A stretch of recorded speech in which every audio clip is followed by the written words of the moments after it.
We will call to order this meeting of the Planning and Zoning Board for August 21st, 2017. As we always do, we will begin with adopting the agenda. If there's any changes to the agenda, would you make them known? Otherwise, I'd be looking for a motion to adopt. So moved. Is there a second? Second. All those in favor of adopting the agenda, please say aye. Aye. Any opposed, say no. That motion is unanimous. We will be looking at our minutes from the July 24th regular meeting. We did not have a work session, so we only have one set of minutes to review. Does anyone have any changes or edits to those minutes? If not, would someone please make a motion to accept them? So moved. Second. All those in favor of approving the minutes say aye. Aye. Aye. Any opposed, say no, please. That motion also carries unanimously. We have but one case on our agenda this evening. It is 17 REZ 12. It does have a public hearing. It is also a continuation of a case we heard at our last meeting, July 24th, and we also had a public hearing then. So I will go through the rules of the public hearing. We have a pretty small crowd here today, but I'm sure we'll have some folks speak to us. We will, as we did last time, open the case with our staff addressing us on the staff report attached to that case, and they will do so at the podium with the computer monitor on it. When the staff is done, we will then hear from the applicant. The applicant will have 10 minutes, and they will be the first speaker in our public hearing. After the applicant is done, anyone in the audience is allowed to come and speak to us for a period of 5 minutes. I ask that you come down this side, if you please, just to make it a little easier on our clerk. And if you would give her one of the cards that you'll see up there in the top row that lists your name and address. If you'd hand her a card, and then you could come up and speak to us at this podium. I would ask you to stand to the left, to your left, which does not have the computer monitor on it. It has a timer instead. That's for your benefit. That timer will be green for the first 4 minutes and 30 seconds of your time. It'll start flashing yellow, or it'll be yellow for the last 30 seconds. And then when you're out of time, it's going to flash an obnoxious red, and I'm going to cut you off pretty quickly right thereafter. We do that so everyone has the same exact amount of time.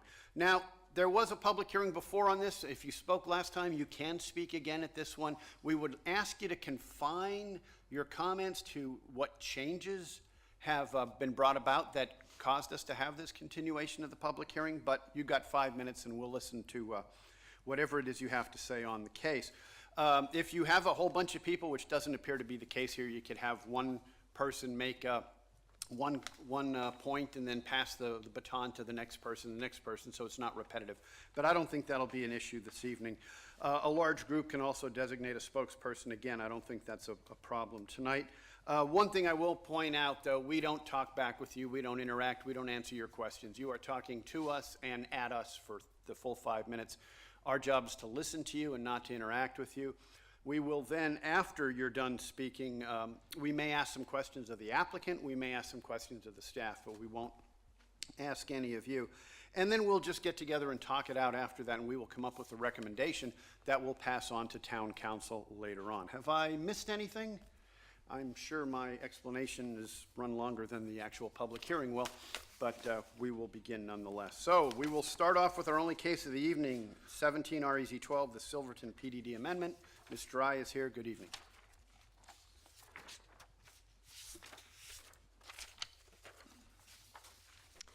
Good evening, board. So as the chair mentioned, this case has been continued from July 24th, but for the sake of the board and for perhaps new audience members, I'm going to run through the presentation again, summarizing the staff report.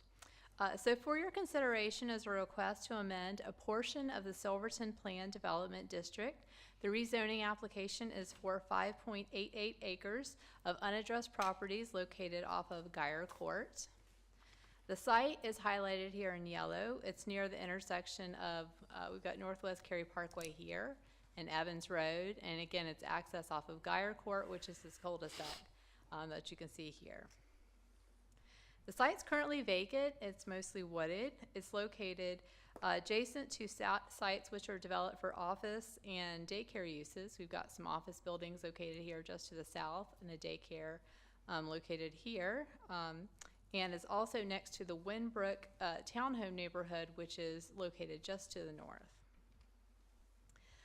This map indicates the current zoning of existing lots in the area. That most of the area is zoned Silverton Planned Development District.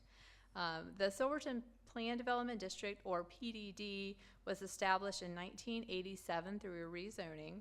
And all of this area, which you can see here in purple, is part of the Plan Development District.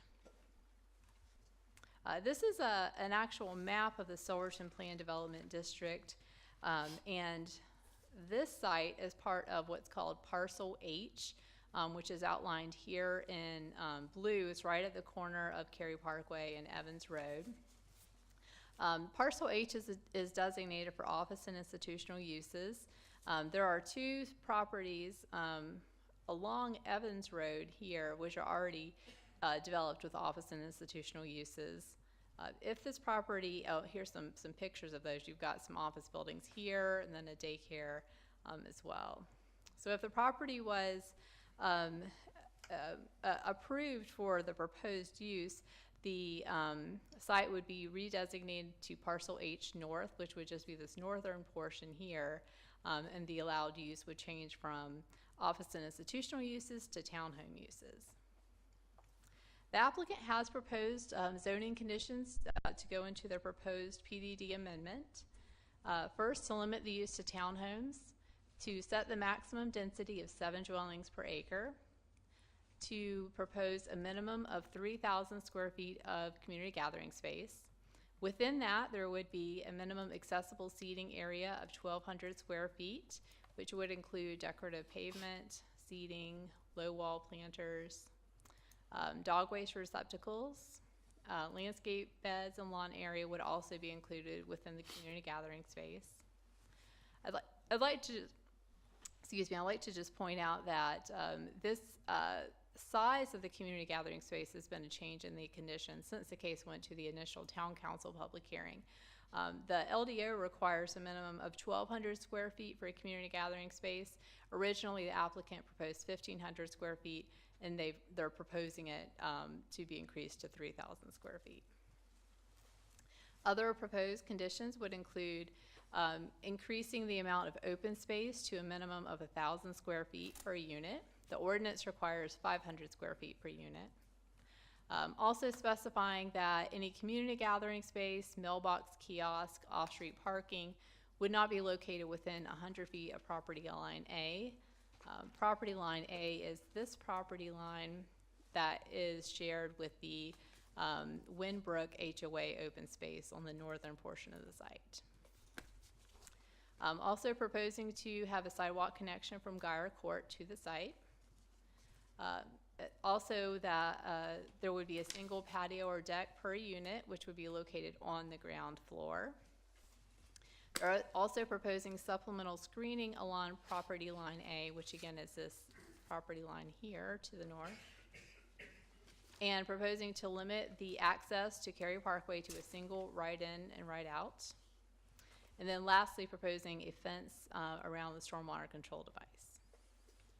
So to just draw attention to the conditions that have been added since the town council public hearing, they've added this condition to increase the open space. They've also proposed, the applicant has provided a cross-section to provide some more information on the location of the deck or patio per unit. This is a copy of the cross-section which was included as an attachment in your staff report. You can see from this from the cross-section here, the HOA, the Winbrook townhomes, which are located here. You've got some of the open space, the stream, and then moving up to the townhomes, which would be proposed on the subject site. The applicant is proposing the following buffers to be associated with the site. First, they're proposing a 30-foot buffer adjacent to the office sites, and a 50-foot type A streetscape next to Cary Parkway. They are not proposing any buffer adjacent to the Winbrook townhomes, excuse me, but they are proposing supplemental plantings. And there is somewhat of a natural buffer that'll be installed due to topography and sewer line easements, thank you, which I'll talk a little bit more about. So this is a snapshot of the town's interactive development map, which shows current development activity in the town. There are several recent projects which are occurring near the intersection of Evans Road and Northwest Cary Parkway. Excuse me. Currently in review and for consideration is a proposed multifamily and life care community and townhomes community across the street. Also a recently approved commercial use limited indoor-outdoor recreation facility. And tonight we've got the proposed townhome facility.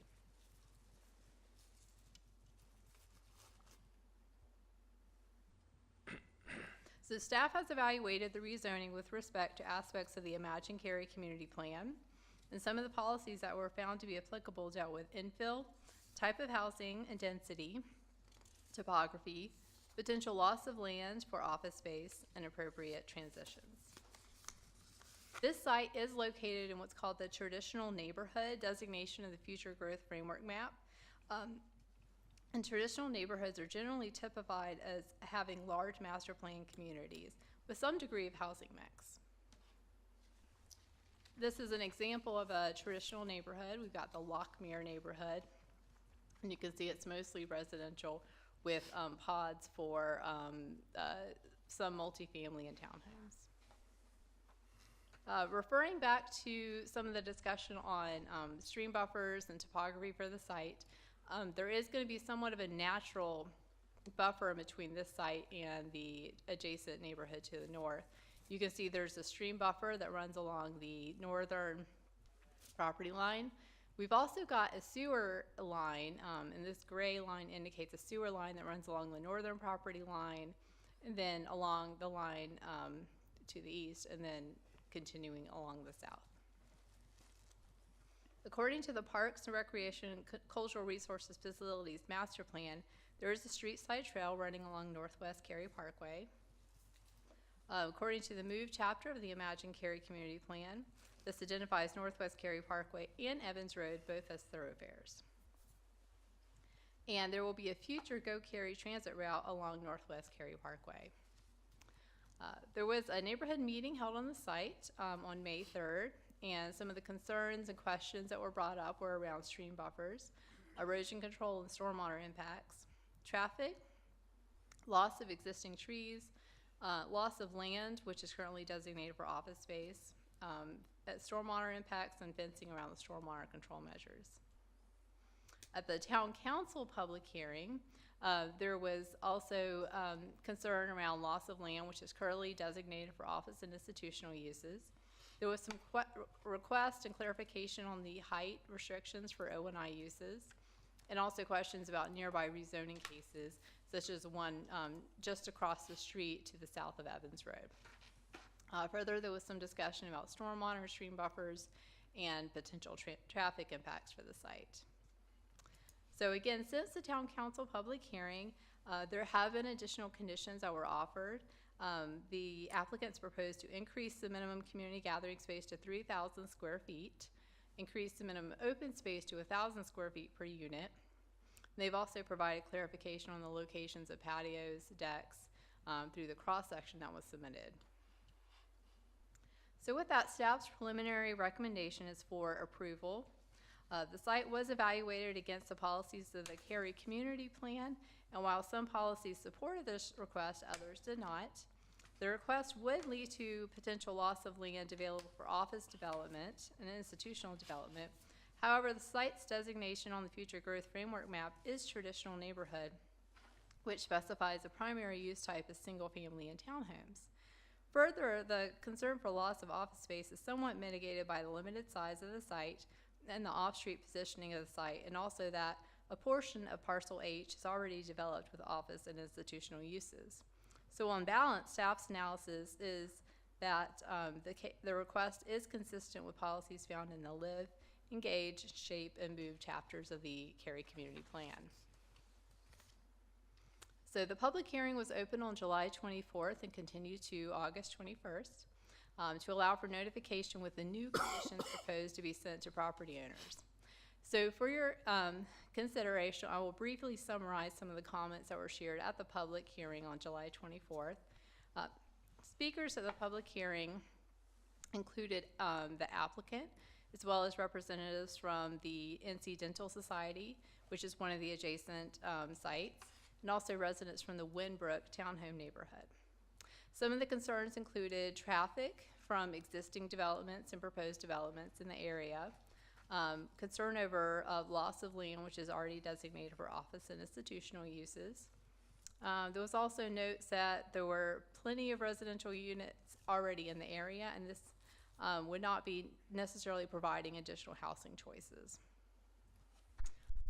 There was also concern given the context of the development, given that there's already a lot of development proposed in the area, specifically at the intersection of Cary Parkway and Evans Road. Concerns that may be too much development at one time.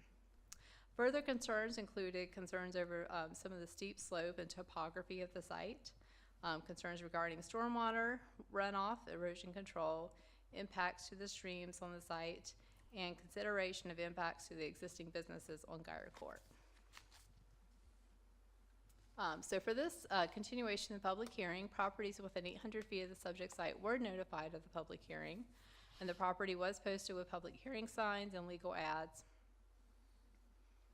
So this concludes staff's presentation. The applicant is here to share comments, and following the public hearing, staff will be available for questions. Thank you.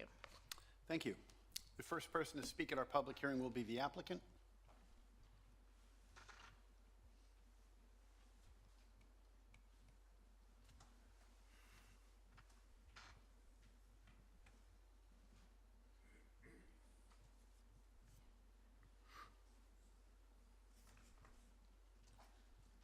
Good evening. I'm Catherine McPherson with ESP Associates in Raleigh, representing Shenandoah Homes for this case. I would like to again thank the chairman and the members of the board for the opportunity to discuss this evening. As Katie had mentioned, this parcel is designated as traditional neighborhood on the growth framework map of the Cary Community Plan that was just approved and what Cary is envisioning for its future land use. The predominant use type for traditional neighborhood is residential, and townhomes fall into that, so this is one of the predominant uses. Office use is identified within the traditional neighborhood as incidental or other. The Cary Community Plan Chapter 3 work identifies the remaining limited Class A office space in Cary. It identifies approximately 1,400 acres as potential prime office. All but 3 parcels within that 1,400 acres are located in employment mixed use, business industrial park, destination centers, all of which support a predominant use of office and institutional. The 3 parcels that are in the traditional neighborhood include 13 acres in Regency, right on Regency Parkway with high visibility and right next to the existing office in Regency. 113 acres that adjoins the SAS campus, and our site is 5.88 acres that has very limited visibility from Cary Parkway and no visibility from Evans Road.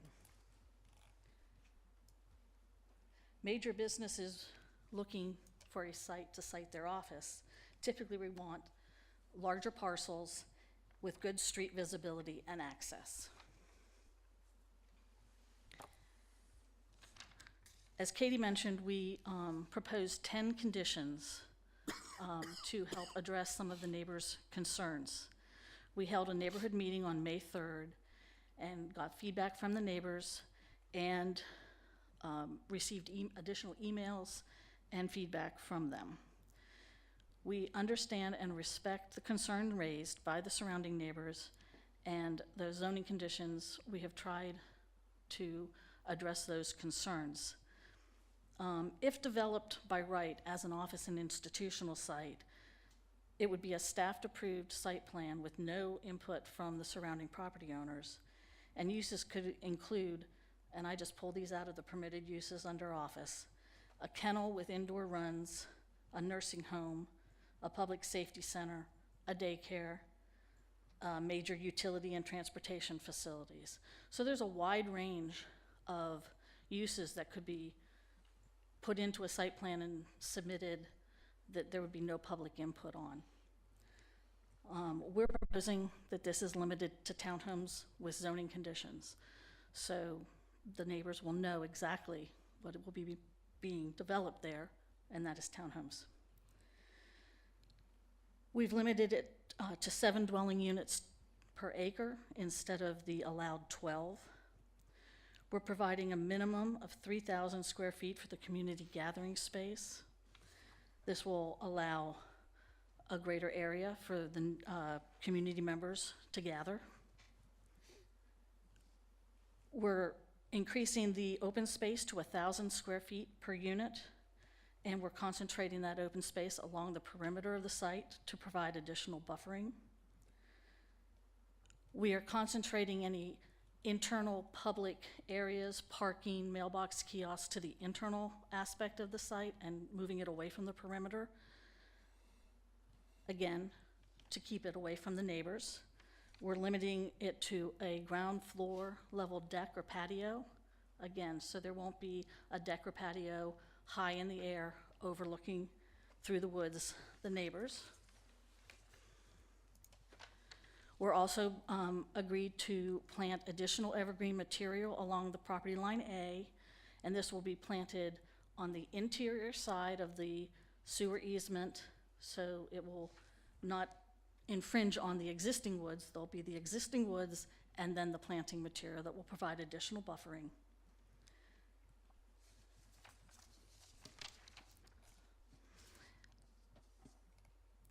This rezoning will allow us to address the neighbor's concern by providing these additional conditions, and we look forward to working with them, with the neighbors and town staff to move this process forward. Thank you. Thank you. And I'll be available after for questions. Excellent. Public hearing is now open to anyone outside who wishes to speak. Just come on down. If I see someone heading this way, I'll keep it open. There we go.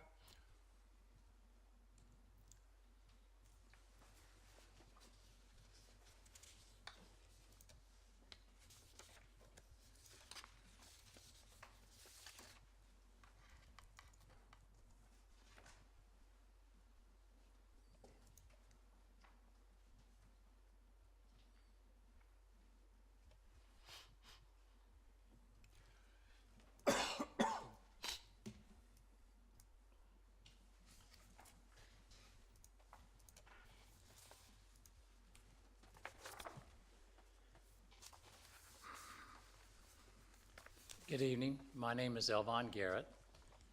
I handed the clerk additional signatures as well as the original signatures on the petition. Some of those are sent through emails and so forth to our president of the board.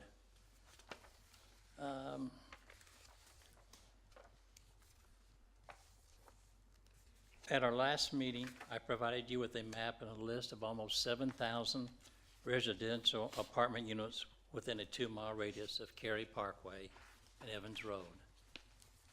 That map stated the names of the complex and how many units in each of the 24 developments. These 6,973 units will have at least one car owner with a strong probability of 2 cars per unit, adding to all the existing traffic dumping onto Evans Road with residential traffic. I also previously discussed that residential traffic is 24 hours a day, 7 days a week, recurring trips in contrast to commercial traffic, which produces trips at peak hours most generally, usually just during the week, occasionally some weekends. Knowing when traffic will peak allows the public to plan accordingly to avoid traffic congestion or delays. Cary Community Plan 2040, Chapter 3, Work Section, page 36, shows the office suitability map designating the proposed development as a prime office site. Although it is not a premier site and desirable as the largest sites, is in close proximity to other businesses and companies. Jim Conway from ESP mentioned at the June 8th hearing that this property had been zoned O&I for 30 years and no one had come forward to buy it. However, Councilman Don Franz suggested at the same hearing that now may be the time for offices there. Several council members mentioned that they were concerned about the loss of ground for offices and the loss of opportunity for future economic development on the site. A concern identified in Work Policy 12 is that parcels have been rezoned in our town that have been almost exclusively for residential use. 64% of rezoning has gone to multifamily developments. The proposed development is adjacent to an existing office campus, North Carolina Dental Society, and Primrose Daycare, with emphasis that the current O&I zoning is compatible with the traditional neighborhood classification. The transition between this site and the existing offices would be much easier than trying to put townhomes to these businesses. Although the area is a traditional neighborhood, offices already exist, so there is nothing that would prevent more offices in this area.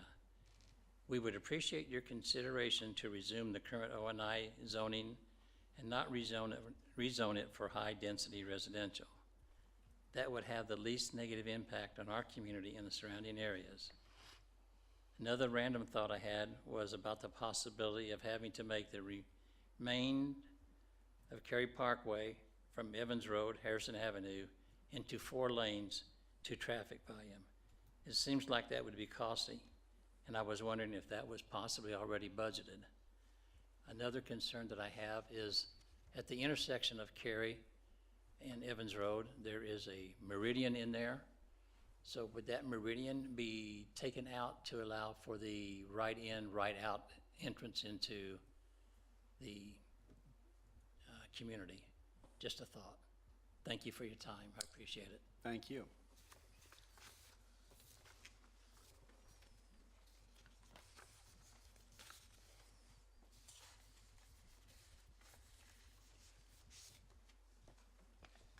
Hello. In Chapter 3 of the Cary 2040 Community Plan, the Works section, page 36, there's a reference there to prime office sites under the paragraph entitled Limited Remaining Class A Office Space. It states, quote, "There are therefore very few remaining premier sites in Cary's planning jurisdiction for major businesses looking to locate to this area, which could be a significant limitation for future economic development efforts. As the town grows, it is critical to monitor and protect these prime sites for future employment growth and business recruitment, and not convert them to residential or commercial uses." End quote. The subject property has been identified as a prime office site on your office suitability map. Under the map diagram, it is noted that, quote, "Cary's inventory of developable land suitable for office and industrial development is diminishing over time, and very few of these sites are premier locations for new businesses looking to locate within this region. To stay competitive, Cary must reserve its few remaining Class A office sites and premier industrial locations for new business development." End quote. There are other references to limited land for development in the 2040 CP. If the zoning is changed from O&I to high-density residential, this removes land from the possibility of any economic development for our town. On page 82 of the 2040 CP, section 6, shape, under the paragraph entitled Limited New Development Opportunities, it reads, quote, "The amount of developable land in Cary's planning area has decreased significantly over the last 20 years and is now in short supply. The land remaining within the town likely will not fully accommodate future residents and businesses. Because the town's high quality of life has been funded historically by new growth, the town will need to identify new development opportunities that can assist in generating revenues needed to maintain the town's high standard of living, end quote. On June 24th, 2017, at the Planning and Zoning meeting for the proposed Waltonwood project, Mark Evangelist stated, quote, "We members have an obligation to the future of the town of Cary and must reserve office space for the future. Land is a precious commodity. If they give up O&I, the proposed new development will have to blow them away," end quote.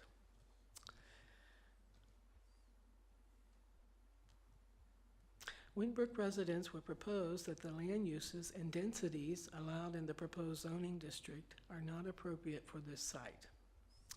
We feel an office development is better suited to this location because offices would cause less disruption to the quality of life in the area than the continuous activity of a high-density residential development.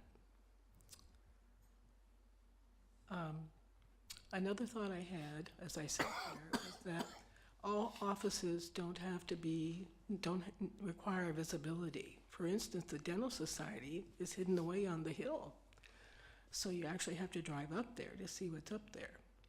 A dental office, different offices, real estate, they don't necessarily need the visibility from the road.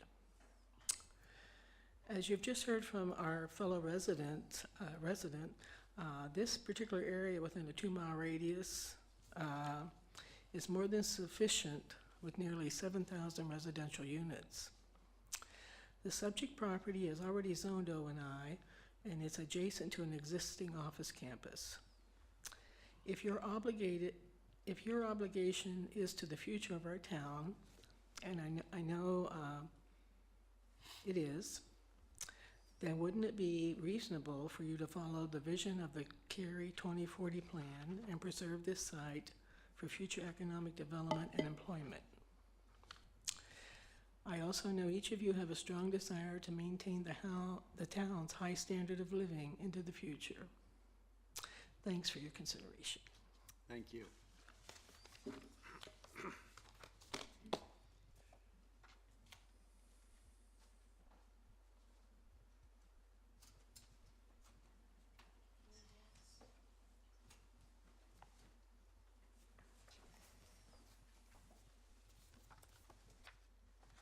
I brought pictures. I've lived at 123 Windward Court in Winbrook since 2008.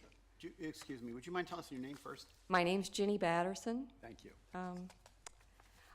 I love our sylvan setting, mature oaks, pines, and maples along our entrance drive, as you can see in picture 1, in our common areas and along our stream buffers help provide beauty and shade. They help absorb runoff from heavy downpours. An original owner who still lives in the complex told me that during the initial construction of Winbrook nearly 30 years ago, the builders took care not to remove any trees except those on the housing sites themselves. We all benefit from their foresight. Together, the existing residential and office institutional properties along Evans Road between Thorpe Drive and Northwest Cary Parkway conform to the vision described on page 3 of the 2040 Cary Community Plan. Quote, "An attractive physical setting including both the natural and built environment." Some of that attractive setting shows in picture 2, the front drive plus some of the screening and planning at the Primrose School. Some of the forested area at the back of that picture belongs to the parcels being considered tonight. One problem some Winbrook owners have is steep slopes. Picture 3 shows the back decks behind the building where I live, corresponding to ground level at the building's front. The parcels in 17 REZ 12 sit on land with even steeper slopes than Winbrook's. They adjoin a fairly steep section of Northwest Cary Parkway, where the parkway funnels down from 4 lanes to 2, as you can partially see on picture 4. Some recent developments in Cary seem to threaten the balance between the natural and built environment that has helped make Cary special. Not far from Winbrook, a parcel at the southeast corner of Evans and Weston Parkway was rezoned from office institutional to residential multifamily in early 2015. This was case 14 REZ 22. It is now the site of a major apartment complex under construction which follows current buffering guidelines. When complete, it will add 308 new dwelling units to our area's housing stock. However, it has clear-cut nearly 11 acres of mature urban canopy that will never grow back. While under construction, it is increasing storm runoff, as you can see in pictures 5, 6, and 7. Picture 8 shows what happens along the currently wooded slope next to Cary Parkway when there's even a moderate rain. Our town stock of vacant land is dwindling. The housing stock in commercial areas from previous boom times are aging. To attract new businesses and maintain prosperity, the town will need to maintain both the built and the natural environment. I would like to see the natural aspects of the property being considered in 17 REZ 12 preserved as much as possible. I believe that keeping its existing zoning is preferable to allowing for an additional set of high-density townhomes on steep, stream-laced land. As a resident owner of a parcel also on steep, stream-laced land, I know the challenges this topography can cause. I urge you to turn down this zoning change. Thank you. Thank you very much. Next speaker, if you please.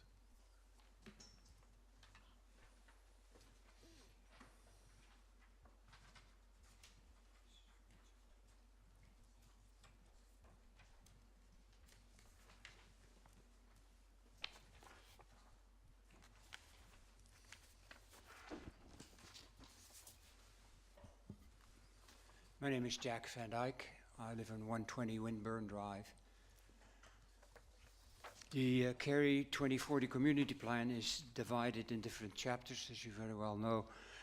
Live, work, shop, engage, shape, move, and serve. And in these 7 chapters, there are 60 policies. We just got a copy of those policies, just the lines. We have noticed that the analysis of the planning staff indicates that this application has only addressed 12 out of the 60 policies. It would seem that the applicant ought to be able to try to conform to many more of the policies in the 2040 plan. And as well as the town council said, they wanted a project that will blow them away. They want a project that compels them to try and change the zoning from O&I to high density. A project that compels them to want to rezone the land as related to infill. A project that is not squeezing as much as possible out of the land. The term shoehorned was used by the council members, and a project that is just more than just meeting the codes, and a project that can excite them. So we're wondering, would this project really excite you to change it over to townhouses? Any plan, this plan, Cary 2040 plan, can be killed by 1,000 cuts, as the saying goes. And this change from O&I to high density is just one of those cuts, and many of those cuts will kill the whole Cary 2040 plan. Thank you. Thank you.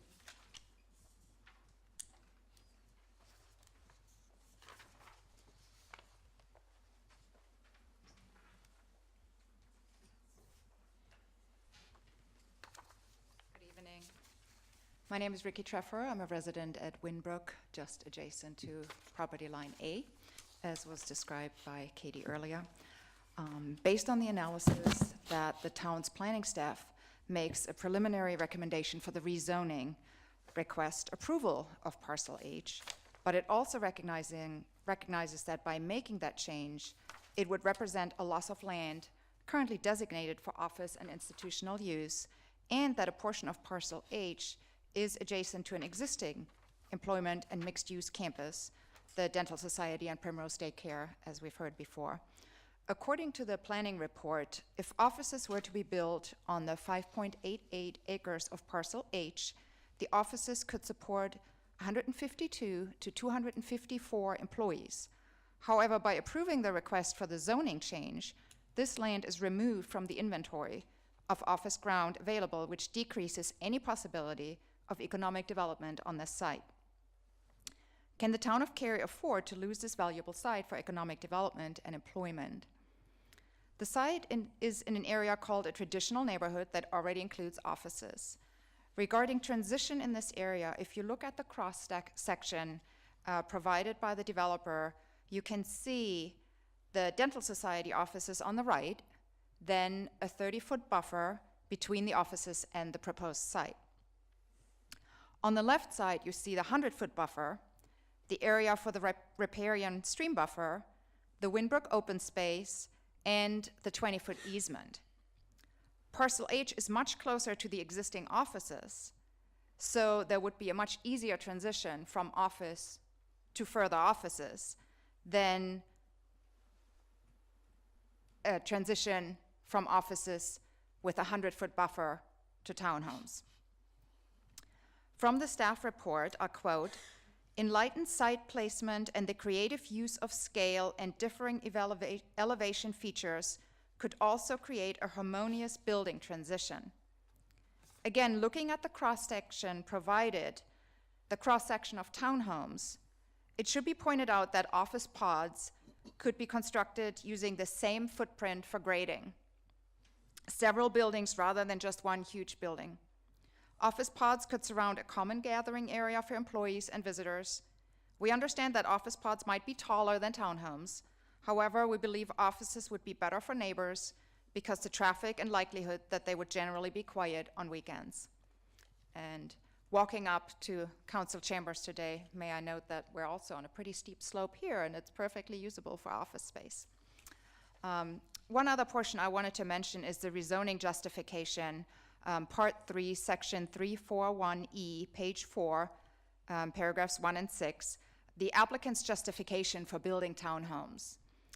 Townhome development is justified due to the existing site topography that restrains the use of office building footprints. The second argument by the developer was that site topography on the subject property also limits office development, making townhomes a more appropriate use for the conditions of the site.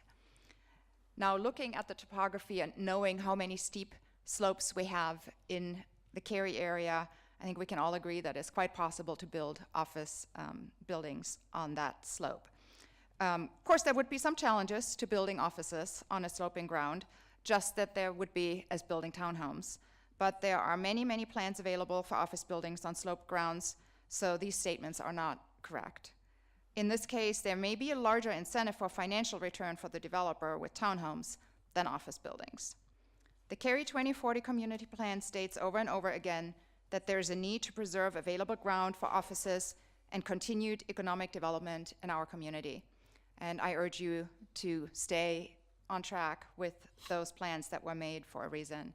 On a side note, I'm a licensed realtor in the state of North Carolina and active here in the Triangle. I've held my license since 2002.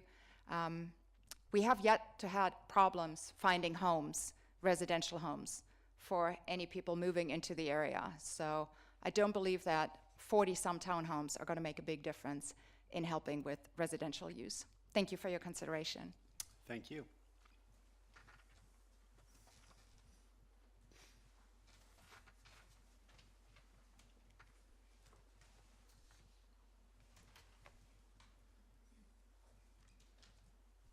Good evening. I share the vision of... May we start with your name too, sir? Oh, I'm sorry. My name is Jim Batterson. I Thank live in Winbrook at 123 Windward. Thanks. I share the vision of the 2040 plan of Cary as a town where people live, work, shop, go to school, play, and pray, all in the same place without commuting to Raleigh or Durham or the Research Triangle, maybe even doing so by bicycle or walking. Part of this vision is the balance of land use as residential, commercial, office, retail, or whatever.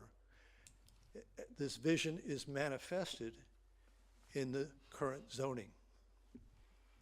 Apparently, there is a market pressure to destroy this vision by making Cary a bedroom community. And already there is a trend to sacrifice our retail and commercially zoned land for more residential zoning. Most recently, we've seen the intersection down Evans, the next major intersection down Evans at Weston, where 11 acres has been rezoned, allowing 308 new units. We see the same thing, the same pressure happening at the corner of Cary Parkway and Evans. We see it in Morrisville, just the next intersection beyond Weston at Aviation Parkway, where they have created a very large new residential area. Land that it was intended to be non-residential is becoming residential. It's changing the character of Cary. The parcel in question is small, only 40 acres, or only 5 acres, 40 townhouses. Big changes are made up of an accumulation of little changes. How do you eat a vision? The same way you eat an elephant, one bite at a time. Let's not look back in 2040 and wonder whatever happened to that vision. It is in our hands. Thank you. Thank you.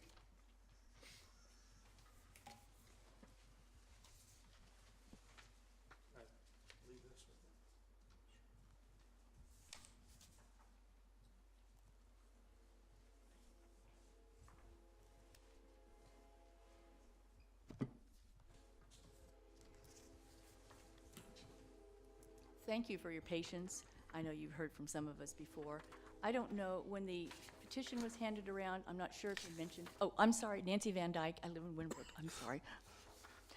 I don't know if he mentioned how many signatures were on the petition, but there are 85 signatures, and those are people who live in Winbrook. So if he mentioned that, I just didn't hear it. Thank you again for your patience. Tonight, I would like to ask you to consider if the current O&I remains appropriate for this site. The Cary 2040 Community Plan, two of the values listed under foundations are managing future land use and fostering a prosperous economy. Our HOA invested in a copy of the Cary plan, and we've used it for references and research as we've prepared for tonight. A lot of us have also been involved in the Imagine Cary that led up to this plan. Over and over again in the plan, it states the need to preserve the remaining inventory of office space, making it available for economic development and employment. In addition, members of the Town Council and also members of your board have mentioned the following concerns: losing land that could be used for offices, the need to preserve O&I, that this remaining ground is a precious commodity, and that anything new should fit within the vision of the Cary 2040 plan. Would you consider changing the current zoning of O&I to high-density residential when there's already a saturation of residential units in our area? What is the vision for this little corner of Cary? The staff planning report concerned and identified in the work policy of the Cary 2040 plan, it says, the parcels that have been rezoned in this area have been almost exclusively rezoned for residential use. So that made me do a little bit of research, and I went back through the rezoning from the past years. And I found that there were 22 cases asking for changes from O&I or R40 to multifamily or mixed use. A majority of these cases were prior to the adoption of the Cary 2040 plan in January. Of those 22 cases, 14 were for multifamily or townhouses. That's 65% of the request going to multifamily. In these cases, O&I lost 28.7 acres that could have been used for economic development. Interestingly, there were 3 requests to change the R40 to O&I, but that gain was only 8.21 acres added back for economic development. At the June 8th council meeting, Councilman Ed Yerha stated that this zoning request is a perfect case for the Planning and Zoning Board to review. Deciding to change, if the change fits the Cary 2040 plan, should the grounds stay as designated O&I, or be changed to high-density residential. Tonight, I gave you a copy of page 36 from the Cary plan, and several people have already referred to that page.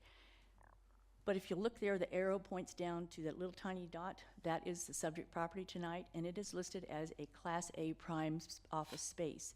It's small, but it's still a prime office space. The site would be visible from Cary Parkway if that was needed for advertising. However, many offices and small businesses do not need the visibility or exposure. They don't deal with walk-in customers, so they don't have to have the big sign out to say where they are. As stated on this page, and it might have been mentioned before, it's critical to monitor and protect these prime sites for future employment growth and business recruitment, and not convert them to residential or commercial uses. In the June 8th meeting, Councilman Jack Smith stated that whatever project was proposed for this site, it needed to excite him, and at that point it did not. He wants a compelling reason for him to be in favor of change. He is not excited about how developments are squeezed into land, and he stated, "This is an opportunity to get more out of the land. We need office. Anything that is proposed needs to be more than just meeting the codes. We need O&I, and we agree." As a member of your board stated in the July 24th meeting, in order to give up O&A, the project would have to blow them away. Does this do that for you? Does this blow you away? Do we need to lose more O&I ground, even if it's only this 5.88 acres? If your obligation is to the future of the town of Cary, why wouldn't you follow the vision of the Cary 2040 plan and preserve the O&I site for future economic development and employment? Thank you so much. Thank you. Is there anyone else to speak to this public hearing? Come on over if you like.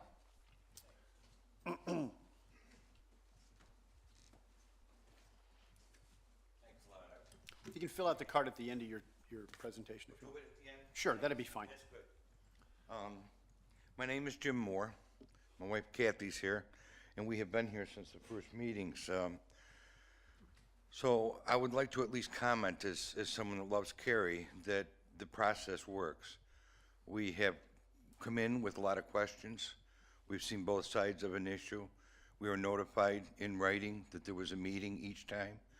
And we are only 800 feet from where this project is going to be. I probably was against it to start with, simply because change, most people are against. I'm not against it at this point. I keep thinking that 10 years ago, Kath and I would fly down to Cary every weekend because we wanted to live here. We wanted to find a home here. And it wasn't that easy, to be very truthful. We ended up in Weston Point, on Battery Point Place. We absolutely love it. Every time I turn into my development, I love it. The trees that are on Cary Parkway, every day that I saw them tearing down trees on the corner of Aviation and Evans, that hurt. It really, really hurt. So I guess I've got a question. I noticed that they're still saying 50-foot buffer. But there was a note different this time that said something about Class A or Status A. Is that any different than what we've known before? All I'm advocating is keeping as many of those trees as possible, which will include Cary Parkway and the beautiful street that it is. And I just don't want it to be approved and then have someone come in and take all those trees down like they did on Aviation and Edwards. I think that really hurt everyone that goes by there when they're on their way to work. So I'm here to say good luck. It's an awful decision that you have to make. But to tell you the truth, if someone didn't approve the 192 homes in Weston Point before Kathy and I got here, we may never have made it to Cary. So I'm hoping those 40 units are going to give someone the opportunity that Kathy and I have had by living in this beautiful city. Thank you very much. Thank you. Anyone else to speak to us this evening? All right, I will close the public hearing. Then we will now begin asking questions of the applicant and the staff. I'll start on, I guess, the right-hand side of the room. Steve, you got anything for any questions? No, I don't think I do right this second. I've got a couple of questions. So if this was remaining as O and I guess the question I have without trying to coach, somebody could come in and build a office condo park in here, being O and I, and they could do a townhome style. And it'd be zoned for office and industrial, and they could, how many units on 5.88 acres could they put in under the existing zoning for O and I? Is it by acreage or? So the way that would work would be that they could propose individual office pods, and there would be required parking, and then of course other development plan requirements such as a stormwater, pond, buffers, streetscape, and that would determine how big the buildings could be. Would be, you know, based on how much you can fit, based on the parking and the buffer requirements and other development plan requirements. Okay. So not necessarily number of buildings or number of suites, but square footage. It'd be by either, they could either do lease or sale to owner or whatever. So it'd be driven by as much about by parking. Okay, so those are, but with that, they would then be able to do that math, figure out how much parking they need, what's the footprint for buildings, and they could go edge to edge, given the minimum buffers for that lot. And that would simply be something, a site plan that would be then submitted to staff. That's with right. no public input. That's right. And they could still have townhomes and any of the conditions that the current applicant has put on. They wouldn't have to provide any conditions. They would just be meeting the minimum standard with a townhome style development. That's correct. All right, okay. Other question I have, which was brought up by one of the citizens, had to deal with the right in, right out, and so that may be a question for transportation, but in terms of, I would imagine, I think on slide 5, it showed that shows that there's a piece of land there. It looks like that's where, I'm assuming correctly, that's where the right in, right out would go, and that, I know there's a lot of construction, there's a construction going on at Cary Parkway, and so the question was about the median that's there now that would remain, and that right in, right out would come out of, I guess, new land there, that's that buffer that the town owns. Good evening, board. The approximate location for the right and right out could be along the frontage here. It would not take out any median on Cary Parkway, but it would probably take out some trees along Cary Parkway on the south side. So. Okay. All right, thank you. Appreciate that. I don't have any other questions right now. It seems like we've had a lot of discussion about what is or is not prime office sites in the town of Cary, and we've been shown a map that shows this particular parcel as being at least an office site. As far as the staff is concerned, do you classify this as prime office site or not? This site was listed on a map that identified prime office sites in the town of Cary. And one of the things that staff does note in the recommendation is that there are competing interests at play here. So although this would represent a loss of office and institutional uses, it is also in the traditional neighborhood. So there were different things that staff had to evaluate. I also like to mention that my colleague Scott Ramage, who helped work on, was one of the lead planners on preparing the Imagine Cary Community Plan, is here and may be able to answer further questions about the map that you were referring to. Okay. Well, I suppose going along with that, because does the size of the site, 5.88 acres, have anything to do with whether it's a prime site or not? Let me, I'm going to ask my colleague Scott to come down and see if he can elaborate on that a little bit more.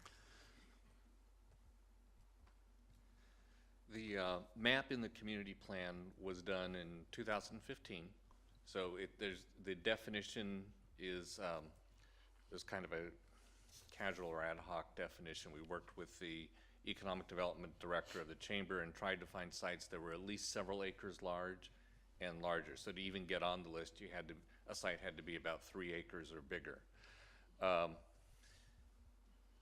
On this site, what kept it in was it had office zoning and it was on the parkway. It doesn't have visibility from Evans.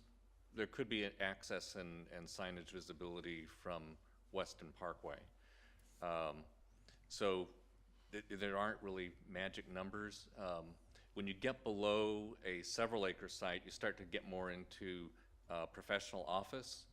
So from the prime office being looked at from the point of view of the Chamber of Commerce for corporate recruitment, they look for sites big enough to recruit a major employer to the town of Cary. At the same time, you want entrepreneurial and startup sites, which tend to be smaller, where you may be capturing a budding company that has a lot of promise, but they're starting out on a smaller site. When you drop down though to the 5 and 3 acre sites, it tends to be more of the speculative office building or neighborhood office. It's the attorney, the dentist, real estate offices, and so forth. And it's not that there's not a demand for it, it's just that their importance for recruitment tends to drop off as the size and visibility and accessibility gets to be a little bit smaller. So all that said, it's on the list because it is over 5 acres.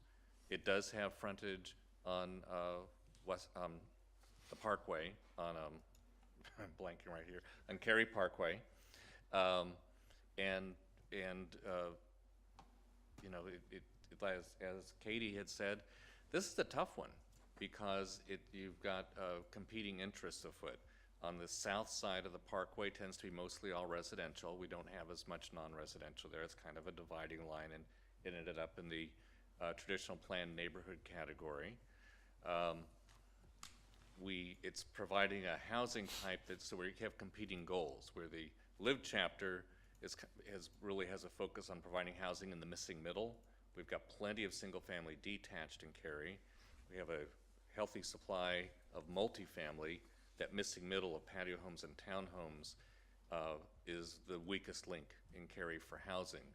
So there was a real attempt by staff to say there's no perfect answer here. We're trying to judge the location of a site that's more residential south of the Parkway against losing a 5 acre office site, against getting a little more housing diversity. So it's not a perfect answer. And we tried to capture that in the staff report to say there are good things and bad things about it as an office site. There are good things and bad things about it as a residential site. I hope that helped answer, I hope. And just to elaborate a little bit more, Scott mentioned Cary Parkway being the dividing line. I pulled up the slide showing the future growth framework map, and you can see north of Cary Parkway is designated as the employment mixed-use campus, and given that we've got the dividing line there, south of it is traditional neighborhood. So, Anything more? I just trying to remember, this was originally designated in 1987, yes, that's correct. so how long's that? I mean, it could have been developed at that time, in 87 or 88. That's correct, yes.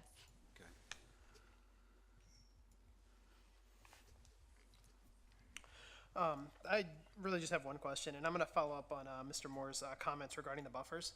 I see that there's a Type A streetscape required, a 50-foot Type A streetscape along Cary Parkway. Can you define what exactly the vegetation involved in that is?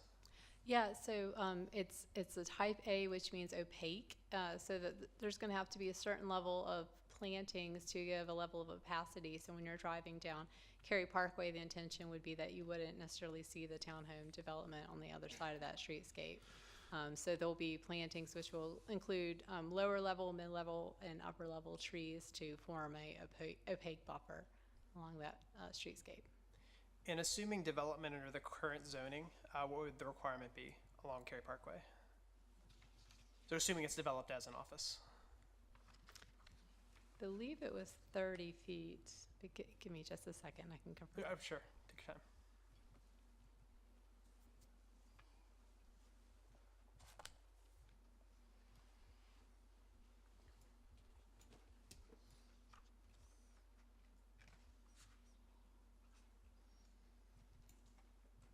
I believe it was 30 feet. Okay, thank you.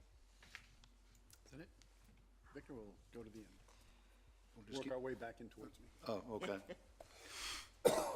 I'm struggling with this. I do have one question, though, for the applicant, if I could.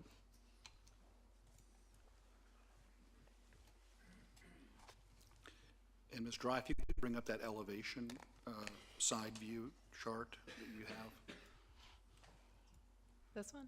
Yes, ma'am. Thank you very much. Hi, thanks for coming down.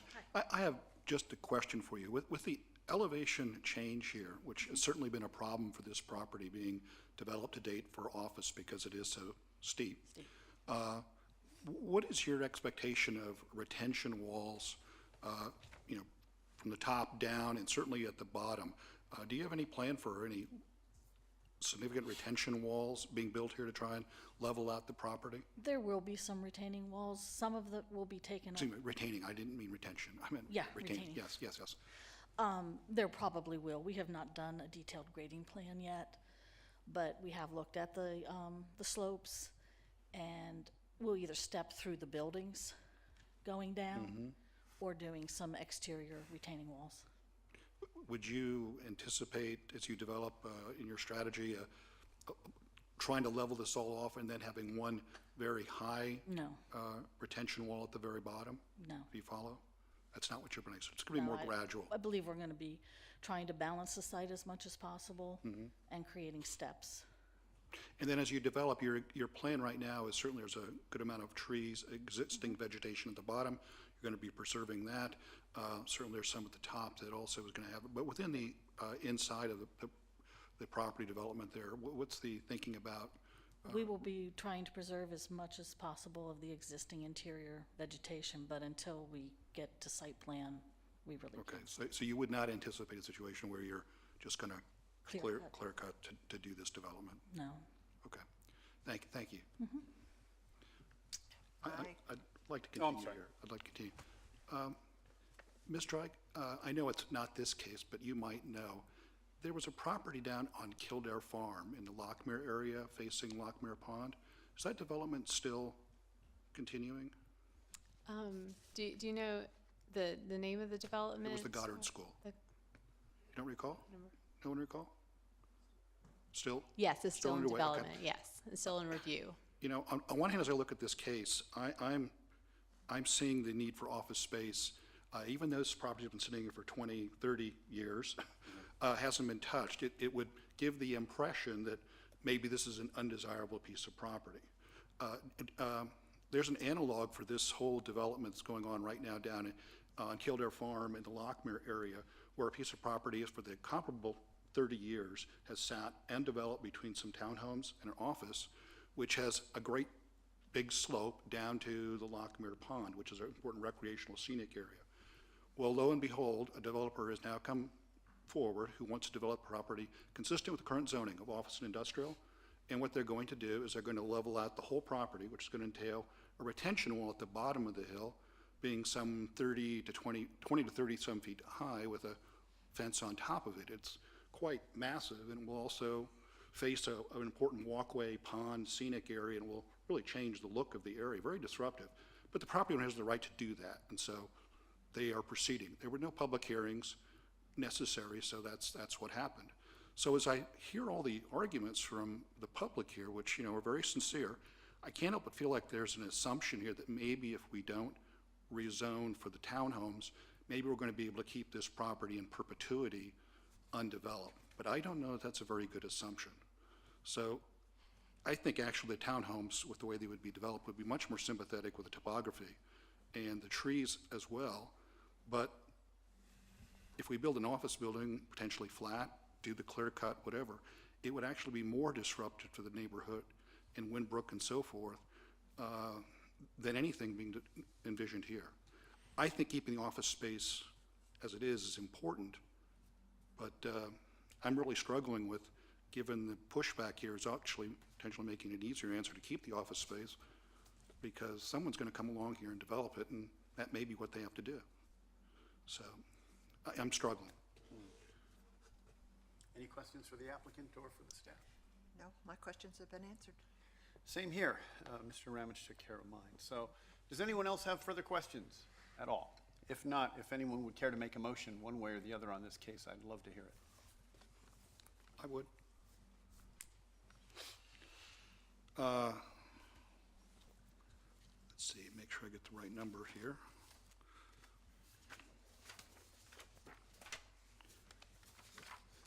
Here goes. I would like to move that the board forward case number 17 REZ 12 to Town Council with a recommendation for denial, as it's not consistent with comprehensive plan and all applicable plans, and denial is reasonable in the public interest for the reasons discussed. There is a motion for denial. Is there a second? Yes, I'll second it. How would you like to discuss that? You know, I think the neighbors have made the case very easy. Even pieces of property in town of Cary with the development we've had, these spaces are becoming very, very precious. And we just ran through the whole town of Cary plan. There was a lot of inputs about spaces, including this one, where office is office and office is important. And it was still considered to be important for our development. And just like that property I was referring to down on Kildare Farm, the orphans that have been left behind from years and years of, you know, other opportunities around, those are disappearing. And these sorts of properties now that may have had an issue with perhaps elevation in this case, may become attractive because there's nowhere else to go. And so I think keeping this, our powder dry here as office space is probably the right thing. But as I say that, I do have some regret that if that is what occurs, the impact could be far more substantial on the neighbors in the area than this townhome development. So be it. That's kind of where I'm coming out. I agree with pretty much everything Victor said, and I'd just like to add to it, you know, I didn't feel that I had that compelling reason to change. I think there is I do have a lot of empathy for the owner because it has sat for so long undeveloped, but I do believe that if you look at the lack of mixed use around that area, the western area just does not have, it's got a lot of housing, a lot more housing to come, but you're just not seeing the retail and services. And when I say services, I mean like, you know, and I like what was said earlier, startups, services, lawyers, doctors, dentists, and I just don't have that compelling reason to change right now. And then I think the last thing I'd like to say is I do feel the neighborhood knows what they want here, but they have to be careful because, you know, if this does not go through, if this is denied, there are a lot of other things that could go in this space that may be disruptive that we'll never see. You know, it could be a taller building. It could be, there are offices that are 24/7. It could be a building with a call center in it. So it's a little bit of a risk here, but I'm willing to stick with the current way the property is zoned. Any other discussion on this motion? And if anyone intends to vote against it, I would like to hear from them. I've looked, I definitely see both sides of this issue, but I don't see this as prime office space. It's a 6-acre site, under 6 acres. The topography is pretty bad for trying to build offices. There's no visibility on Evans, and you've only got right turn in, right turn out on the Cary Parkway. It's been sitting for nearly 30 years with nothing happening on it. I just don't think it fits the category of prime office space as it's generally discussed under the plan. And I think that it is well suited for townhouses because it's certainly compatible with the Winbrook development next to it, and is still a good buffer between the O&I and Winbrook. And I think it would be appropriate as a townhouse use. Anyone else? I'm going to agree with that assessment. I guess it was compelling to me to hear that the space that's allocated for it is really not more than, it's not available for much more than professional offices or other small professional groups, as opposed to it generating a lot of economic development, which is, I think, one of the arguments for keeping it O&I. It would be nice to think that there would be more retail or office space, but apparently this is not envisioned as being something that would attract that, and hasn't to date. So I think the limited use of what might end up being in there is It's not necessarily an offset to putting what is already a conceived plan that is consistent with the local neighborhood, so. Anyone else? You know, I'm going, well, this is a tough one. I can understand where the staff wrestled with it. And my concern is, hearing the neighbors who hear the public hearing, I appreciate everybody coming out and incredibly well prepared. But, you know, there's part of me that feels, be careful what you wish for, because if it is O&I, I mean, as was mentioned earlier, it could very well be, if you don't like 41 townhomes to be sold on the market with the conditions the developer has proposed, you know, be careful what could go there, as was been described, and there'll be very little input if it's C&I. And the reason I'm going against it is I'm looking down the street less than half a mile on Evans Road, and there's a one-story, low-level office park that's been developed, and there's part of that that's still undeveloped. And that was built out in the, early 90s, early mid-90s. And there's still probably about a 3-4 acre site there with a road stub out that's never been developed. So in addition to that, you know, looking at, you know, so why is there no market for somebody to want to come in and develop less than half a mile away on a site? When I look at that site and thinking about it, and I don't want, you know, the person who bought that land on speculation, I have no, you know, that's the business of it being developer. Whether you can do something with it or not, you sit on it forever. But I just also think that if we sit on it for O&I, I mean, it'll get to the point where somebody will come in and say, okay, it's O&I, and I can put, you know, work with that site, and we may, you know, we're not going to get the conditions that we see now on that. So again, I'd like, Victor, you're absolutely right, keep your powder dry. I think about some of the other sites there where I draw the line in the sand, the one on the corner there that we heard last hearing. But I would support the staff recommendation on this one. I'm going to go ahead and support the motion to deny. I definitely think this is a tough one. I can obviously see both sides of the argument. I could see townhomes as a use here. I really feel for the neighbors in this area. There's been a tremendous amount of development within a close proximity to this, and the predominant of that development is residential. And I can understand the frustrations and the issues that come with that. For me, it's more of a loss of the office. I'm definitely a proponent of the economic development, and I really don't like seeing cases like this where we're flipping from an O&I to a residential zoning. And for that reason, I'm going to support the denial. Okay, I guess it's left to me then. To me, it breaks down into two choices. The first choice is O&I versus something other than O&I, in this case, the residential. And then to me, if we go residential, what's the best residential use? And honestly, the townhomes as set up is the best residential use for this possible property. That's if we go residential. And, you know, one of the most powerful things you can do to someone is throw their own words back at them.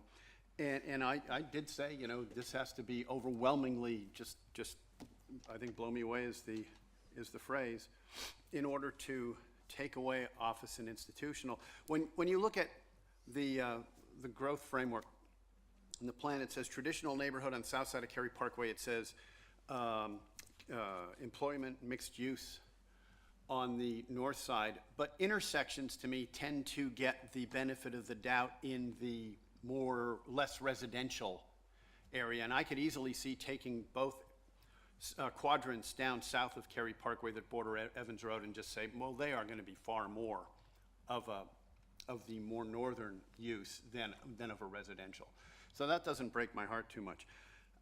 The thing that I did want to mention here before I finish is, very rarely do you hear people come to a public hearing and talk about altruistic things.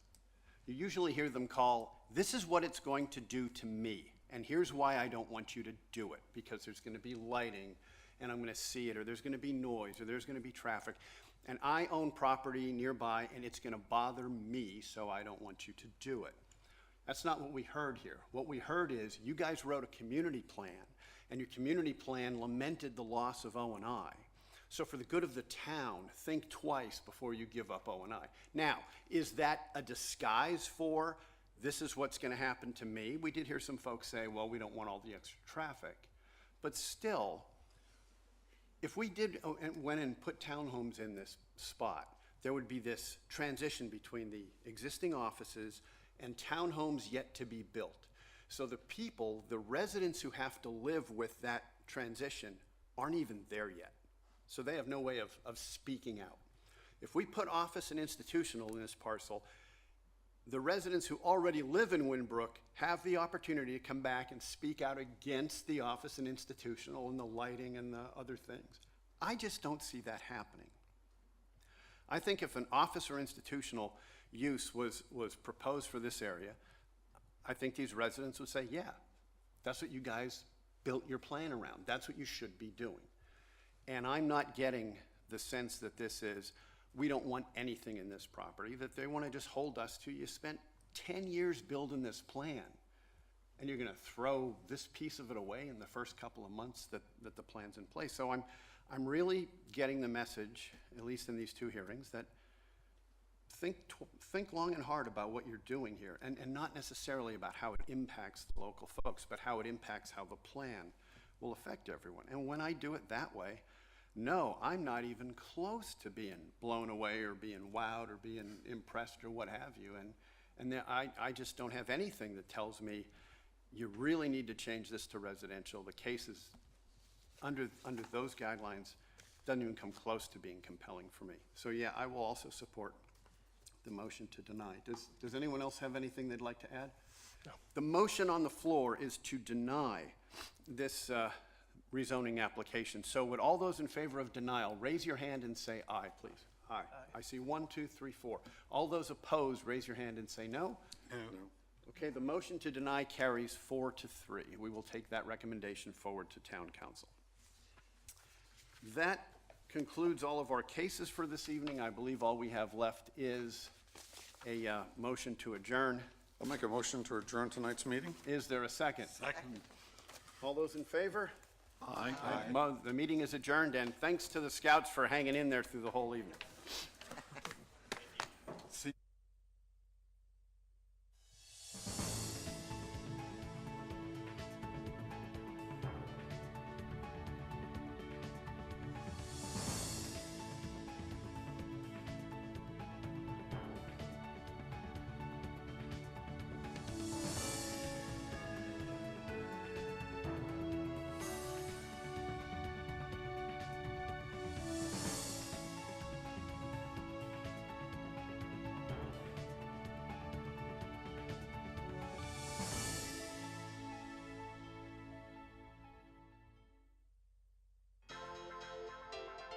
This has been a production of Cary TV. Visit the Town of Cary's website at townofcary.org.